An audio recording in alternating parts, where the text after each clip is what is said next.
తప్పించడానికేనా ఈ payroll bail drama ఆడింది? మీరెలా ఊహించుకుంటున్నారు? మరి మీరు నిజం చెప్పండి. చెప్పాను కదా సార్, ఫ్రెండ్ కలవడానికి వెళ్ళారు, వచ్చేస్తారు. అయినా పెరోల్ టైం అయినా కూడా నేను ఆయన్ని మీకు చెప్పకపోతే కదా మీరు అడగాల్సింది. ఈలోపే ఏదో రాంగ్ ఇన్ఫర్మేషన్ పట్టుకొని వస్తే ఎలా సార్? అయితే రాంగ్ ఇన్ఫర్మేషన్ ఇచ్చారంటారా? డెఫినెట్గా సార్. ఓకే, ఇప్పుడు మీకు కరెక్ట్ ఇన్ఫర్మేషన్ చెప్తాను, వినండి.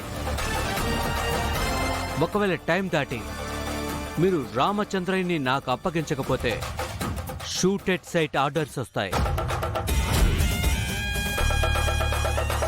అలా ఎలా వస్తాయి సార్?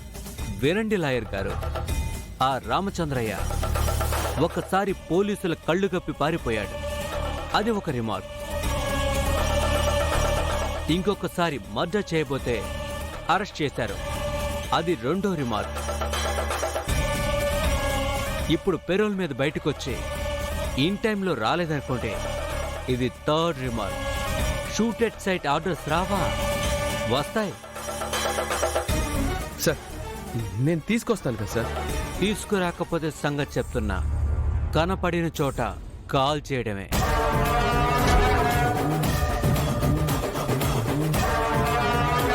ఓకే, తెస్తాను అంటున్నారుగా, టైంకి తీసుకురండి. God is great.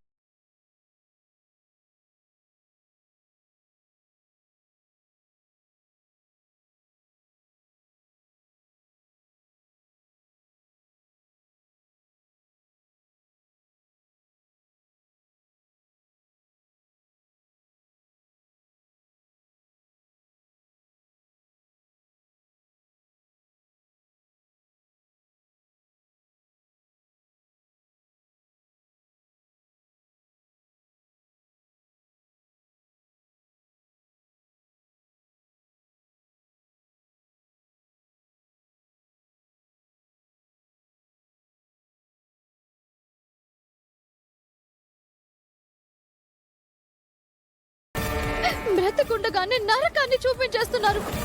ఇది కరెక్ట్ కాదు. మా బతుకులతో ఆడుకోవడం కరెక్ట్ కాదు బాబు. నాకున్నదే మా నాన్న,